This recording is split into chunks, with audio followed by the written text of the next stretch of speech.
બોલો ભાઈ, રામ બોલો ભાઈ, રામ બોલો ભાઈ, રામ બોલો ભાઈ, રામ બોલો ભાઈ, રામ બોલો ભાઈ.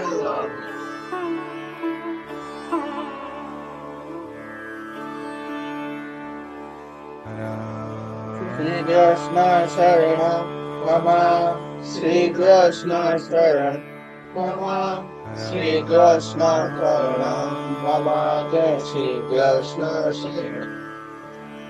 શ્રી કૃષ્ણ શરણ મમ, શ્રી કૃષ્ણ શરણ, શ્રી કૃષ્ણ શરણ, જય શ્રી કૃષ્ણ શરણ મમ.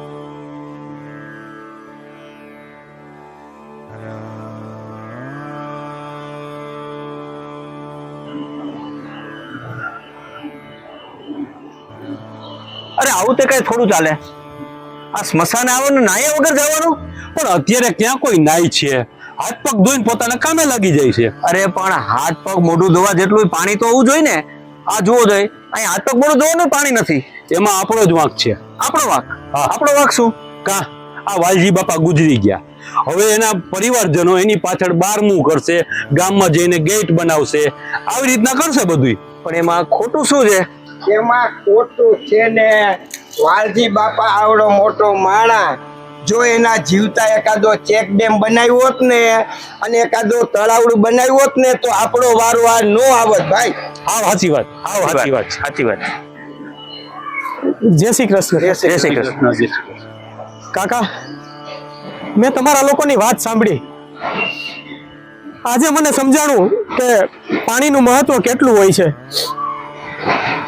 કાકા, હું આપથી સંકલ્પ કરું છું, મારા પિતાશ્રીના નામે હું ખોટા ખર્ચાઓ નહીં કરું અને મારા ગામમાં એક તળાવ કે નાનો ચેક ડેમ બનાવીશ, જેથી કરીને ભવિષ્યમાં પાણીની તકલીફ ઊભી ન થાય. અને હું આપ સૌને પણ વિનંતી કરું છું કે પાણી વગર જિંદગી નકામી છે, તો આપ પણ ખોટા ખર્ચાઓ બંધ કરી અને આપના પરિવારને મદદરૂપ થાઓ અને પાણી બચાવવામાં ઉપયોગી બનો. જય શ્રી કૃષ્ણ. મિત્રો, વરસાદનું મોટા ભાગનું પાણી દરિયામાં વહી જાય છે, એટલે દિવસે દિવસે પાણીની તંગી તીવ્ર બની રહી છે. આ પાણીને ચેકડેમ દ્વારા જ સ્ટોર કરવું એ જ એકમાત્ર ઉપાય છે. ગીર ગંગા પરિવાર ટ્રસ્ટ જે પાણી બચાવો અભિયાનનું કાર્ય કરી રહી છે, જેને 11,111 ચેકડેમ બનાવવાનો સંકલ્પ કર્યો છે.